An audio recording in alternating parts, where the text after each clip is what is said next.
నమస్తే నేను Priya welcome to My TV news ముందుగా వార్తల్లోని ముఖ్యాంశాలు నాలుగవ అతిపెద్ద ఆర్థిక దేశంగా భారత్ను నిలిపిన ఘనత నరేంద్ర మోదీకే దక్కుతుందన్న భాజపా ఎంపీ డాక్టర్ లక్ష్మణ్ ఆంధ్ర రాష్ట్రం అభివృద్ధికి కేంద్రం పూర్తి సహకారం అందిస్తుంది అని వెల్లడి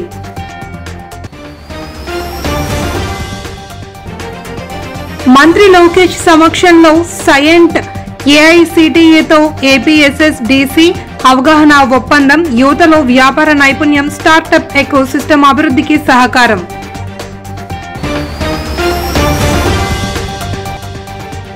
రైతులను ఆదుకోకుంటే పెద్ద ఎత్తున ఉద్యమాలు చేస్తామని వైఎస్ జగన్ హెచ్చరిక ప్రకాశం జిల్లా పొదిలిలో పొగాకు బోర్డును సందర్శించి రైతుల సమస్యలపై ఆరా తీసిన వైకాపా అధ్యక్షుడు దేశాన్ని అభివృద్ధిలో అగ్రగామిగా నిలిపిన మహోన్నత వ్యక్తి నరేంద్ర మోడీ అని Bhajapa MP doctor K Laxman అన్నారు.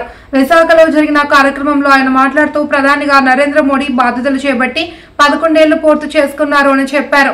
మోదీ పాలనలో భారతదేశం అన్నింటా ముందంజలో ఉందన్నారు. 4వ అతిపెద్ద ఆర్థిక దేశంగా భారత్ను నిలిపిన ఘనత ఆయన సొంతమన్నారు. ఇటీవల సాక్షి ఛానల్లో అమరావతిని కించపరిచేలా వ్యాఖ్యలు చేసిన కృష్ణంరాజుపై చర్యలు తీసుకోవాలి అని డిమాండ్ చేశారు. ఈ కార్యక్రమంలో ఎమ్మెల్యే విష్ణు కుమార్ రాజు, జిల్లా అధ్యక్షులు పరశురామరాజు, మాజీ ఎమ్మెల్సీ పివిఎన్ మాధవ్ తదితరులు పాల్గొన్నారు. ఏపీలో ఏదైతే మొన్న జరిగిన సంఘటన అమరావతి ప్రజల మీద ఒక బాధ్యత కలిగినటువంటి మరి ఆ యొక్క మీడియా యాజమాన్యం ఇంతవరకు కూడా పశ్చాత్తాపం వ్యక్తం చేయకపోవడం, మొత్తం మహిళా లోకాన్ని అవమానపరచడం, దాన్ని తీవ్రంగా ఖండిస్తూ ఉన్నాం. కాబట్టి మహిళలు ఏదైతే ఆవేదనతో చేస్తున్నటువంటి ఆ సమ్మెలు ధర్నాలు ఉన్నాయో యాజమాన్యం దిగి వచ్చి బేచజాల పోకుండా క్షమాపణ చెప్పాలా. దాన్ని ఇంత నీచమైన సంస్కృతి ఆ రకంగా మరి ప్రోత్సహించడం మంచిది కాదు. జర్నలిస్ట్గా చెప్పుకునే వ్యక్తి కానీ లేదా యాజమాన్యం కానీ ప్రేక్షక పాత్ర వహించడం, దాన్ని మొత్తం సభ్య సమాజం పూర్తిగా తీవ్రంగా ఖండిస్తూ ఉంది. క్షమాపణ చెప్పాలా, స్పందించే కాదు. అంత మహిళా లోకాన్ని బాధ్యత వాడిది కూడా బాధ్యత. సంబంధం పార్టీ తీసుకోవాల్సి వస్తుంది, పార్టీ దాన్ని చర్య తీసుకోవాల్సి వస్తుంది. మొత్తం సమాజాన్ని, అమరావతిని, మహిళా లోకాన్ని దాన్ని ఇంకొక పెద్ద మనిషి దాన్ని ఒత్తాస పలుకుతుంటాడు. దాన్ని ఏ రకంగా ఆ మహిళలను చేసిన దాన్ని కూడా యువతలో వ్యాపార నైపుణ్యం స్టార్టప్ ఎకోసిస్టమ్ అభివృద్ధికి ప్రముఖ సాఫ్ట్వేర్ సంస్థ సైయెంట్ ఏఐసిఈటితో రాష్ట్ర ప్రభుత్వం కీలక ఒప్పందం కుదుర్చుకుంది. ఈ మేరకు ఉండవల్లి నివాసంలో విద్యా ఐటీ శాఖల మంత్రి నారా లోకేష్ సమక్షంలో సైయెంట్ ఫౌండేషన్ ఏఐసిటిఈ ప్రతినిధులతో రాష్ట్ర నైపుణ్యాభివృద్ధి విభాగం అధికారులు అవగాహన ఒప్పందం చేసుకున్నారు. ఇది త్రైపాక్షిక ఒప్పందం. ఈ ఒప్పందం ద్వారా ప్రధానంగా నగర ఆధారిత ఇన్నోవేషన్ క్లస్టర్లను ప్రారంభించేందుకు సైయెంట్ ఫౌండేషన్ ఏఐసిటిఈ సహకారం అందించనున్నాయి. మొదటగా విశాఖ నుండి ఇవి ప్రారంభం కానున్నాయి. విద్యా సంస్థల్లో వ్యాపార దృక్పథం, మేధో సంపత్తి సృష్టితో పాటు స్టార్టప్ సంస్కృతిని ప్రోత్సహించనున్నారు. ఇందుకు విద్యార్థులు, అధ్యాపకులు సంస్థలలో నైపుణ్యాలు, సామర్థ్య పెంపునకు కృషి చేయనున్నారు. ఈ ఒప్పందం ద్వారా విద్యా సంస్థలు, పరిశ్రమలు, పెట్టుబడిదారుల మధ్య సహకారాన్ని పెంపొందించనున్నారు.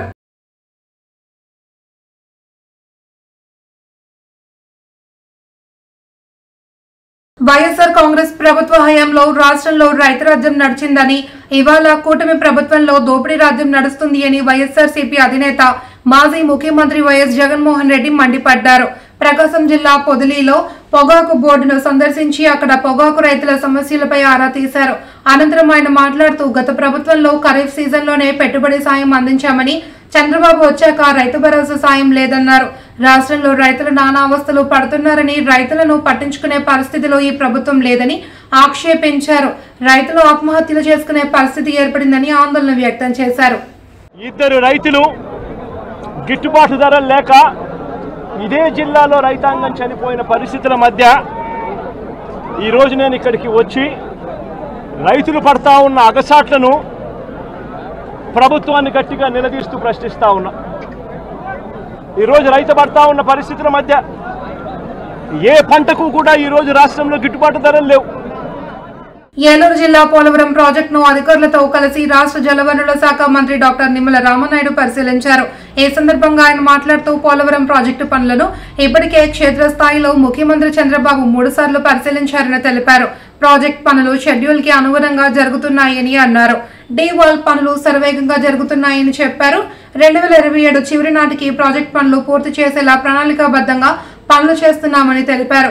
ఇప్పటికే పోలవరం హెడ్ వర్క్స్ 80% పైగా పూర్తయ్యాయని వివరించారు.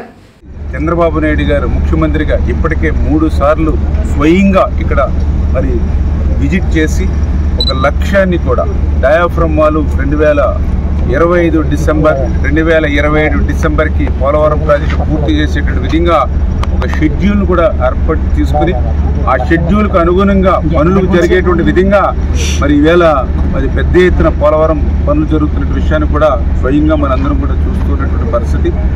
ఏదైతే ఆ షెడ్యూల్కు అనుగుణంగా ఈవేళ డయాఫ్రమ్ వాల్ ఏదైతే ఉందో మరి ఇప్పటికే దగ్గర 360 మీటర్లు మరి ఈవేళ డయాఫ్రమ్ వాల్ నిర్మాణం ఈ యొక్క కొద్ది కాలంలోనే మనం నిర్మాణం చేసుకోవడం, అదేవిధంగా ఏదైతే గ్యాప్ 1 ఏదైతే ఉందో మరి ఆ పనులు కూడా ఈరోజు ఈసీఆర్ఎఫ్ డ్యామ్ పనులు ప్రారంభించుకుని గ్యాప్ 1కు సంబంధించి ఈసీఆర్ఎఫ్ డ్యాము 2026 మార్చి కల్లా పూర్తి చేసేటువంటి లక్ష్యంగా. తూర్పుగోదావరి జిల్లా నిడదవోలు పట్టణంలోని 30 పడకల ఆసుపత్రిని రాబోయే రోజుల్లో 100 పడకల ఆసుపత్రిగా ఏర్పాటు చేసి తీరుతామని, ఇప్పటికే ఆ దిశగా గట్టి ప్రయత్నం చేస్తున్నామని, అతి త్వరలోనే శంకుస్థాపన చేయనున్నామని మంత్రి కందుల దుర్గేష్ స్పష్టం చేశారు. జిల్లాలోని ఉండ్రాజవరంలో 50 లక్షల అంచనా వ్యయంతో ఆధునికీకరించిన ప్రాథమిక ఆరోగ్య కేంద్రాన్ని మంత్రి ప్రారంభించారు. అంతకుముందు పెరవలి మండలం, కానూరు, నిడదవోలు మండలం, సమిశ్రగూడెం గ్రామాల్లో పర్యటించిన మంత్రి స్థానికంగా ఉన్న ప్రాథమిక ఆరోగ్య కేంద్ర భవనాల్లో అదనంగా 9.83 లక్షల వ్యయంతో నిర్మించిన 6 పడకల యూనిట్లను, ఎమర్జెన్సీ కోవిడ్ రెస్పాన్స్ పాయింట్లను జిల్లా కలెక్టర్ పి ప్రశాంతితో కలిసి ప్రారంభించారు. ఈ సందర్భంగా జాతీయ క్షయ నిర్మూలన కార్యక్రమ పోస్టర్ను విడుదల చేశారు. ఈ కార్యక్రమంలో AP skill development chairman Burugupalli Sesha Rao, ఆయా మండలాల కూటమి పార్టీల అధ్యక్షులు, సర్పంచ్లు, అధికారులు, ఆరోగ్య, రెవెన్యూ సిబ్బంది పాల్గొన్నారు. అన్ని కూడా దృష్టిలో పెట్టుకుని ఏ ఒక్క వ్యక్తికి కూడా భరించలేనటువంటి సమస్యలు లేకుండా ప్రతి సమస్యని నా సమస్య అనుకుని మన ప్రభుత్వం కార్యక్రమం ఉంది. 1-2 కంపెనీలతో మాట్లాడడం జరిగింది. వాళ్ళు కార్పొరేట్ సోషల్ రెస్పాన్సిబిలిటీ ప్రకారం కొన్ని మెడికల్ ఎక్విప్మెంట్ ఇస్తారు. అవి కూడా మొబైలైజ్ చేసి ప్రభుత్వం ఇచ్చే వాటితో పాటు వాటిని కూడా కలిపి తప్పనిసరిగా దీన్ని పూర్తి స్థాయి ఆరోగ్య కేంద్రంగా తయారు చేయడానికి సాయశక్తిలో కృషి చేస్తాననేటువంటి మాటని ఈ సందర్భంగా తెలియజేస్తాం. ప్రధానమంత్రి గారు వస్తున్నారు, ముఖ్యమంత్రి గారు, ఉప ముఖ్యమంత్రి గారు ఉంటారు. దాన్ని పురస్కరించుకుని మన కోట రాంప్రసాద్ గారు ఆంగ్లపు ఉపాధ్యాయునిగా పనిచేసినటువంటి వ్యక్తి, ఆయన ఒక అద్భుతమైనటువంటి పాటని యోగా మీద రాశారు. దాన్ని నాకు ఆడియో కూడా వినిపించారు వాట్సాప్ లో. ఆ ఆడియో విన్నప్పుడు దానికి సంగీతం. ప్రకృతి వ్యవసాయాన్ని అనుసరించడం ద్వారా పంచభూతాలను కాపాడుకోవచ్చు అని, పంచభూతాలతో కూడిన ప్రకృతిని కాపాడుకుంటేనే భావితరాలకు మనుగడ ఉంటుంది అని పిఠాపురం శ్రీ విశ్వ విజ్ఞాన విద్య ఆధ్యాత్మిక పీఠం నవమి పీఠాధిపతి డాక్టర్ ఉమర్ అలీ షా అన్నారు. ఏరువాక పౌర్ణమి పర్వదినాన్ని పురస్కరించుకుని కాకినాడ రోడ్డులో గల విశ్వ విజ్ఞాన విద్య ఆధ్యాత్మిక పీఠం నూతన ఆశ్రమంలో ఏరువాక కార్యక్రమాన్ని ఉమర్ అలీ షా రైతులతో కలిసి నిర్వహించారు. ముందుగా పంట పొలంలో పూజా కార్యక్రమం నిర్వహించారు. అనంతరం ఎడ్లకు పూజా కార్యక్రమం నిర్వహించి డాక్టర్ ఉమర్ అలీ షా నాగలతో దుక్కుదున్నారు. అనంతరం ఆశ్రమం ప్రాంగణంలో బీజారోపణోత్సవం కార్యక్రమాన్ని నిర్వహించారు. ఈ కార్యక్రమంలో ప్రొఫెసర్ జయశంకర్, నడింపల్లి, రామ్ గోపాల్ వర్మ, చలపతి, వాజంశెట్టి, సత్యనారాయణమూర్తి, గోలి, సుభాష్, పృథ్వీరాజ్ తదితరులు పాల్గొన్నారు. సందర్భంగా రైతుల మొట్టమొదట వ్యవసాయ కార్యక్రమాన్ని ప్రారంభిస్తున్న సందర్భంగా ఈరోజు ఆశ్రమంలో ఈ కార్యక్రమాన్ని ఏర్పాటు చేశాం.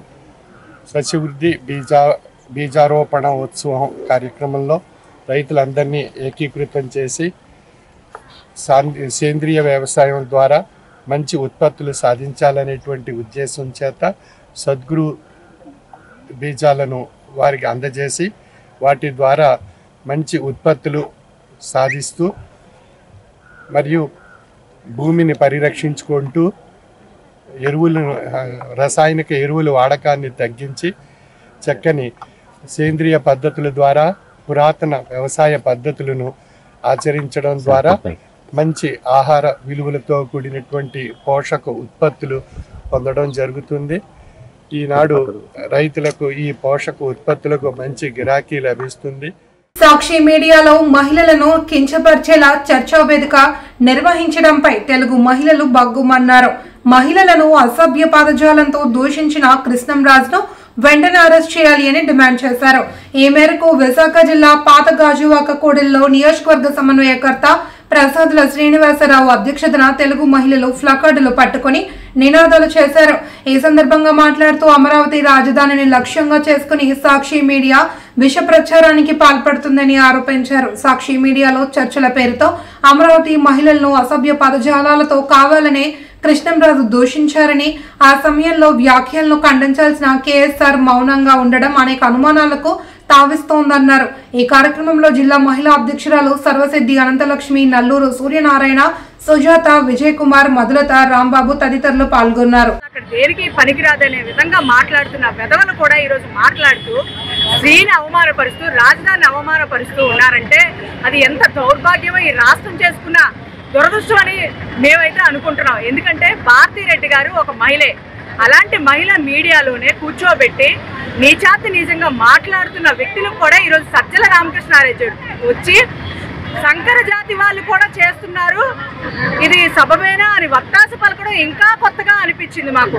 నిజంగా వీళ్ళందరూ మీ తల్లులు ఆడవాళ్లే కదా, మీ చెల్లెలు ఆడవాళ్లే కదా. జగన్మోహన్ రెడ్డి తల్లికి చెల్లికి కూడా విలువివ్వకుండా ఉంటూ ఈరోజు అదే మహిళను కూడా వేసే అంటూ ఎయిడ్స్ వస్తుందని చెప్పి అమరావతి ప్రాంతం నడిబొడ్డులోనే జగన్మోహన్ రెడ్డి, భారతీరెడ్డి కూడా నివసిస్తున్నారు. అది మర్చిపోయి కూడా ఈరోజు అమరావతి రాజధాని ప్రాంతం చుట్టూ ఉన్న వాళ్ళు వేసీలే అంటూ ఈరోజు మాట్లాడుతున్నారంటే జగన్మోహన్ రెడ్డి నీ భార్య ఏంటి, సజ్జల రామకృష్ణారెడ్డి నీ భార్య ఏంటి, కేఎస్ఆర్ నీ భార్య ఏంటి, కృష్ణంరాజు నీ భార్య ఏంటి తెలుసుకోరండి. భార్యలు కూడా ఒక ఆడవాళ్ళే, చెల్లెలు కూడా ఒక ఆడవాళ్ళే మర్చిపోయి మాట్లాడుతున్నా మీ అందరికీ కఠినంగా శిక్షించాలని సభాముఖంగా తెలియజేసుకుంటూ అలాగే మహిళలందరికీ క్షమాపణ చెప్పాలి. అలాగే పశ్చిమ గోదావరి జిల్లా జంగారెడ్డిగూడెంలోని మధ్య ఆంజనేయ స్వామి ఆలయం వద్ద యోగాంధ్ర అభ్యసన కార్యక్రమంలో జిల్లా జాయింట్ కలెక్టర్ పి దాత్రిరెడ్డి, జిల్లా SP K Pratap, Shiva Kishore, RDO NV Ramana, ITDA PO K Ramulu Naik, పలువురు ప్రజాప్రతినిధులు, ప్రజలు పాల్గొన్నారు. ఈ సందర్భంగా జిల్లా జాయింట్ కలెక్టర్ పి దాత్రిరెడ్డి మాట్లాడుతూ యోగాంధ్ర అభ్యసన కార్యక్రమం సందడిగా ప్రశాంతంగా జరిగిందన్నారు. పర్యాటక ప్రాంతాలలో యోగాంధ్ర కార్యక్రమాలు జరుపుకోవడం వల్ల అంతర్జాతీయ గుర్తింపు, మంచి స్ఫూర్తి కలుగుతుంది అని ముఖ్యమంత్రి చంద్రబాబు నాయుడు పిలుపు మేరకు ఏలూరు జిల్లాలో కార్యక్రమాలు విజయవంతంగా జరుగుతున్నాయని అన్నారు. యోగాసనాలు ఒక్కరోజు కార్యక్రమం కాదని నిరంతర ప్రక్రియ అని, ప్రతిరోజు ఉదయం అరగంట సమయం కేటాయించి సాధన చేయడం వల్ల అనేక ఆరోగ్య ప్రయోజనాలు లభిస్తాయని అన్నారు. యోగాంధ్రకి 1 month సెలబ్రేషన్ లో భాగంగా ఈ రోజు మధ్య ఆంజనేయ స్వామి వారి ఆలయం దగ్గర మనకి టూరిస్ట్ డెస్టినేషన్ యోగా చేయమని స్టేట్ గవర్నమెంట్ నుంచి రావడం జరిగింది. అలానే ఇక్కడ చేశాము. చాలా ప్రశాంతంగా ఈ రోజు ఇక్కడ యోగా జరిగింది. సన్ రైజ్ చూసుకుంటూ అందరు చేశారు. అలానే ఇంకా నెక్స్ట్ మనకి గుంటపల్లి కేవ్స్ లో కూడా ఉంది. దాని తర్వాత ఏలూరులో మెయిన్ స్టేట్ ఈవెంట్ కూడా ఉంది. అది కాకుండా డిస్ట్రిక్ట్ లెవెల్ కాంపిటీషన్స్ కూడా ఈ రోజు నుంచి స్టార్ట్ అవుతున్నాయి.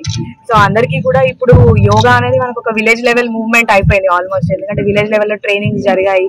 మల్టిపుల్ ప్లేసెస్ దగ్గర మేము అందరం వెళ్ళి చేస్తున్నాం. అలానే ట్రైనింగ్స్ కూడా అవుతున్నాయి. దీనివల్ల యోగా 21st జూన్ రోజు బాగా జరగాలి. దాని తర్వాత కూడా ఇది ఒక సోషల్ మూవ్మెంట్ లా అయ్యి అందరూ యోగా ప్రాక్టీస్ చేస్తారని కోరుకుంటున్నాను. యోగా అందరూ ప్రాక్టీస్ చేయడం చాలా సంతోషంగా ఉంది. మనకి మనిషికి అమ్మ తోడు ఎంత ముఖ్యమో జీవితంలో, భారతదేశానికి కూడా యోగా అట్లాంటి ఒక కల్చర్, మన అస్తిత్వం యోగా అంటే ఎన్నో వేల సంవత్సరాల ముందు నుంచి మనం యోగా అనే ప్రక్రియ మన శారీరక ఆరోగ్యానికి, మన క్లైమేట్ కి, మన కల్చర్ కి, మన తిండికి సూట్ అయ్యే ఎక్సర్సైజ్ లాంటిది కావచ్చు, ఒక మెడిటేషన్ లాంటిది కావచ్చు. ఆ యోగా అనేది మనము మళ్ళీ ప్రాచుర్యంలోకి తీసుకొచ్చి ఇప్పుడు ప్రపంచం మొత్తం చేస్తున్నారు. అలాంటిది మనం కూడా ఇంకా ఎక్కువ పెద్ద ఎత్తున తీసుకెళ్లి ప్రతి గ్రామంలో ప్రతి పిల్లవాడు, ప్రతి పెద్ద అందరూ. తూర్పుగోదావరి జిల్లా నిడదవోలు మండలం తిమ్మరాజుపాలెం గ్రామంలో వెంచేసి ఉన్న శ్రీ కోట సత్తెమ్మ అమ్మవారి దేవస్థానంలో ఆలయ సహాయ కమిషనర్ మరియు కార్యనిర్వహణాధికారి వి Harisurya Prakash, founder, family member మరియు ధర్మకర్తల మండలి చైర్మన్ దేవులపల్లి రవిశంకర్ల యోగాంధ్ర కార్యక్రమాన్ని నిర్వహించారు. యోగా గురువు సానెపు వెంకట సుబ్బారావు, యోగా మిత్ర మండలి సభ్యులు, అమ్మవారి భక్తులు, పట్టణ ప్రజలు పాల్గొన్నారు.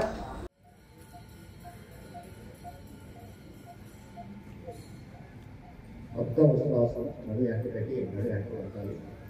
నడు వెనక్కి మొత్తం అవసరం. అనకాపల్లి జిల్లా సబ్బవరంలో ఏర్పాటు చేసిన రక్తదాన శిబిరానికి అనూహ్య స్పందన లభించింది. బాలిరెడ్డి వినోద్ కుమార్ అనే వ్యక్తి తన పుట్టినరోజు సందర్భంగా ఇండియన్ రెడ్ క్రాస్ సొసైటీ నిర్వహణలో రక్తదాన శిబిరాన్ని ఏర్పాటు చేశారు. ఎమ్మెల్యే పంచకర్ల, మాజీ ఎమ్మెల్యే గండి బాబ్జీల ప్రోత్సాహంతో తాను సేవా కార్యక్రమాలు కొనసాగిస్తానని చెప్పారు. తల్లిదండ్రుల ఆశీస్సులతో 10 మందికి ఉపయోగపడే అనేక సేవా కార్యక్రమాలు నిర్వహిస్తున్నట్లు వినోద్ కుమార్ తెలిపారు. నా బర్త్డేకి ఏదో చేయాలని గత సంవత్సరం అలాగే పేదలకి చీరలు పంపిణీ చేశాను. అలాగే ఏదో విధంగా ఉపయోగపడాలని ఈ సంవత్సరం బ్లడ్ డొనేషన్ క్యాంప్ పెట్టడం జరిగింది. ఈ బ్లడ్ అనేది ఎవరికైనా అత్యవసరంగా టైంలో ఉపయోగపడుతుంది కాబట్టి ఈ నిర్ణయం తీసుకోవడం జరిగింది. సంవత్సరం నా సభగా నేనే చేస్తూ గండి బాబ్జీ, రమేష్ బాబు గారి ఆశీస్సులతో ఇంద్రరావణ గౌరవపరం మేనలు నేను ప్రతి సంవత్సరం ఏదో కార్యక్రమం చేసి ముందుకెళ్లాలని ఆలోచిస్తున్నాం. బర్త్డే సందర్భంగా ఇండియన్ రెడ్ క్రాస్ సొసైటీ వాళ్ళని ఇన్వైట్ చేయడం జరిగిందండి బ్లడ్ డొనేషన్ క్యాంప్ కోసం. మేము బర్త్డే సందర్భంగా ఇన్ని అప్రోచ్ అవ్వడం వలన కారణం ఏంటంటే మేము తలసీమియా ప్రోగ్రామ్ ఒకటి ఇండియన్ రెడ్ క్రాస్ వాళ్ళు ఫ్రీగా వాళ్ళకి బ్లడ్ ఒకటి. కాకినాడ ఎస్పీ బిందు మాధవ్ ఆదేశాలతో కొత్తపల్లి మండలం మూలపేట గ్రామంలో పిఠాపురం సర్కిల్ ఇన్స్పెక్టర్ శ్రీనివాస్ ఆధ్వర్యంలో సర్కిల్ ఎస్ఐలు సిబ్బందితో కలిసి కార్డినెంట్ సర్చ్ నిర్వహించారు. గ్రామంలో ఉంటున్న అనుమానితులను తనిఖీ చేశారు. వారి వద్ద సరైన పత్రాలు లేని సుమారు 48 మోటార్ సైకిళ్లను, 2 ఆటోలను సీజ్ చేశారు. అదేవిధంగా 20 లీటర్ల నాటుసారాను కూడా సీజ్ చేశారు. ఈ రోజున న్యూకొత్తపల్లి పోలీస్ స్టేషన్ పరిధిలోని మూలపేట ఎస్సీజన్ కార్డినల్ చర్చ్ అనేటువంటి ఆపరేషన్ కండక్ట్ చేయడం. ఈ ఆపరేషన్ సంబంధించినటువంటి మా సర్కిల్లో ఉన్నటువంటి 4 ఎస్ఐలు, పిఠాపురం, గొల్లపూలు, అలాగే యూకొత్తపల్లి ఎస్ఐ, తర్వాత మా సిబ్బంది అప్రాక్సిమేట్లీ ఒక 80 మంది, అలాగే సిఆర్టీ టీము ఒక 20 మంది కలిసి ఈ కార్డినల్ చర్చ్ ఆపరేషన్లోనే ఇళ్ళులన్నీ కూడా సోదా చేయడం జరిగింది. ఇళ్ళు సోదా చేసినప్పుడు ఇక్కడ ఎవరైతే ఈ ఫ్యాక్టరీలో పనిచేయడానికి వచ్చినటువంటి వ్యక్తులు రెంట కొండటం, వాళ్ళు చెడి నడక నడుపుతున్నారనేటువంటి ఉద్దేశంతో, అలాగే ఐడిఆర్ఎక్ నాటుసారా తయారవుతుందనేటువంటి చెకింగ్ అనేటువంటిది కూడా చేయటం జరిగింది. అలాగే ఈ బెల్ట్ షాపులు రన్ అవుతున్నాయి అనేటువంటిది, అలాగే పీడిఎస్ రైస్ ఉన్నది అనేటువంటి ఇన్ఫర్మేషన్ మీద ఈ సోదాలు అనేటువంటిది భారీ ఎత్తులో మేము చెక్ చేయడం జరిగింది. మాకు ఏదైతే ప్రతి ఇల్లుని సోదా చేసినప్పుడు అమరావతి మహిళలపై అనుచిత వ్యాఖ్యలు తగదని, ఇది యావత్ మహిళా జాతికే అవమానమని తెలుగు మహిళలు పేర్కొన్నారు. తూర్పుగోదావరి జిల్లా నిడదవోలు నియోజకవర్గం తెలుగు మహిళా విభాగం ఆధ్వర్యంలో జనసేన, బీజేపీ మహిళలతో కలిసి నిడదవోలు టౌన్ పోలీస్ స్టేషన్ లో ఫిర్యాదు చేశారు.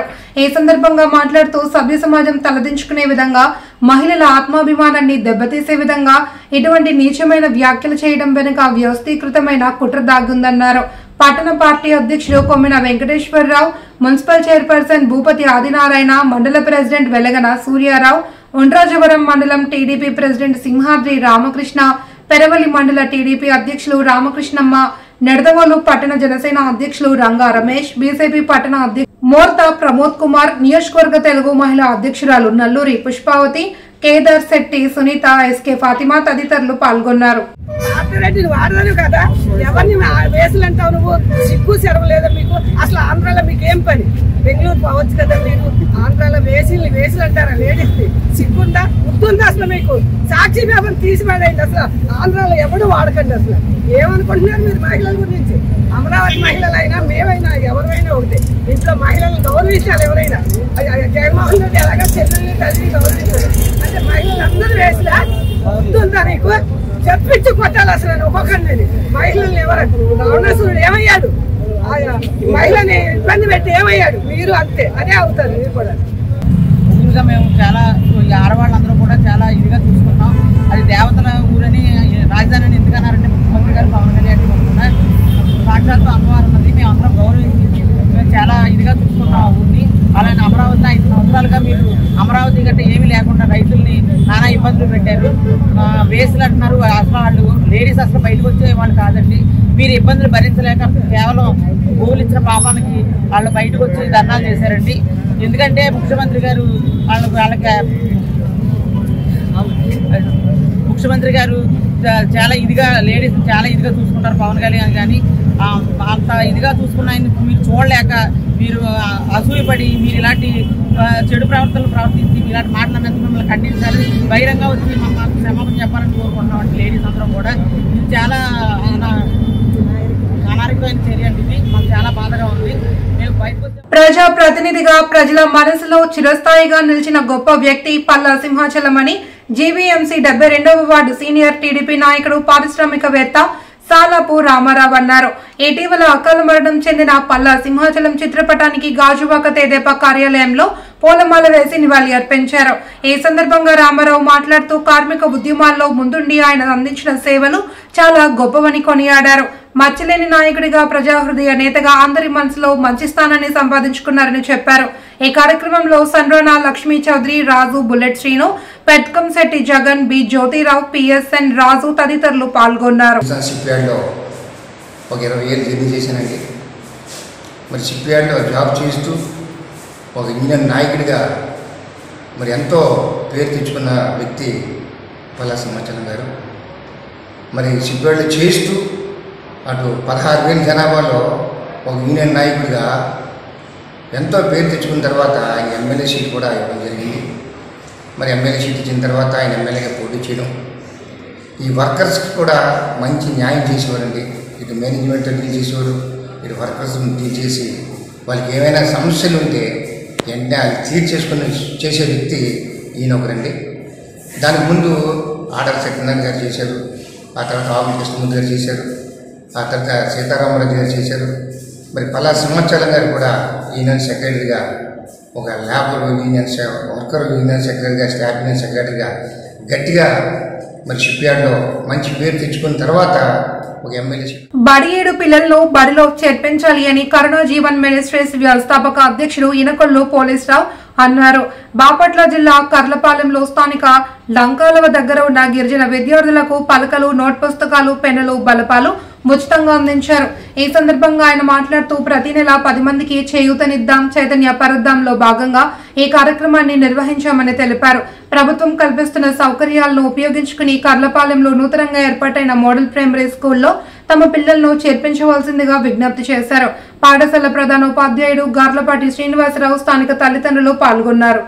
కరుణా జీవన్ మినిస్ట్రీస్ ద్వారా ప్రతి నెల 10 మందికి చేయూతనిద్దాం, చైతన్య పరుద్దంలో భాగంగా లంకాలవ కట్ట మీద ఉన్న గిరిజన విద్యార్థులకి, పేద విద్యార్థులకి పలకలు, నోటు పుస్తకాలు పంపిణీ చేయటమైంది. మరి రేపటి నుంచి బడి ప్రారంభిస్తున్నారు స్కూలు. ఆ విషయాన్ని తల్లిదండ్రులకు తెలియపరిచి బడిలో గల పిల్లల్ని బడిలో చేర్పించండి. మరి ప్రభుత్వం కల్పిస్తున్న సౌకర్యాలను ఉపయోగించుకొని ప్రభుత్వం మధ్యాహ్నము పౌష్టికరమైన ఆహారం అందిస్తుంది విద్యార్థుల కొరకు. మరి చిక్కీ ఇస్తుంది. మరి ప్రతి వారానికి 5 రోజులు ఎగ్గిస్తున్నారు. పౌష్టికరమైన ఆహారము ప్రభుత్వం ఇస్తుంది. పాఠ్య పుస్తకాలు, యూనిఫాము మరియు షూ, బ్యాగ్స్ అన్ని సౌకర్యాలు ప్రభుత్వం కల్పిస్తుంది. అలాంటి సౌకర్యాలను ఉపయోగించుకొని మీ విద్యార్థుల్ని మరి ముఖ్యంగా ఈ సంవత్సరం నుంచి ప్రభుత్వ పాఠశాలలో సన్నబియ్యం, మేలు రకమైన సన్నబియ్యాన్ని కూడా ప్రభుత్వం ప్రవేశపెట్టారు. అది కూడా ఆల్రెడీ పాఠశాలలు చేరి ఉన్నాయి. వార్తలోని ముఖ్యాంశాలు. 4వ అతిపెద్ద ఆర్థిక దేశంగా భారత్ ను నిలిపిన ఘనత నరేంద్ర మోదీకే దక్కుతుందన్న భాజపా ఎంపీ డాక్టర్ లక్ష్మణ్. ఆంధ్ర రాష్ట్రం అభివృద్ధికి కేంద్రం పూర్తి సహకారం అందిస్తుంది అని వెల్లడి.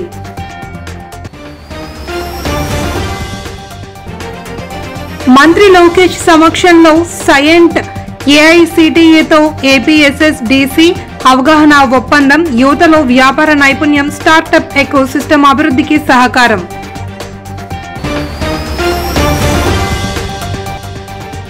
రైతులను ఆదుకోకుంటే పెద్ద ఎత్తున ఉద్యమాలు చేస్తామని వైఎస్ జగన్ హెచ్చరిక.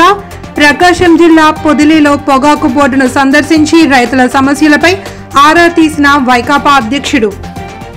ఈ వార్తలు ఇంతటితో సమాప్తం. తిరిగి రేపు ప్రసారమయ్యే మైటీవీ న్యూస్ లో మళ్ళీ కలుసుకుందాం. అంతవరకు సెలవు. నమస్కారం.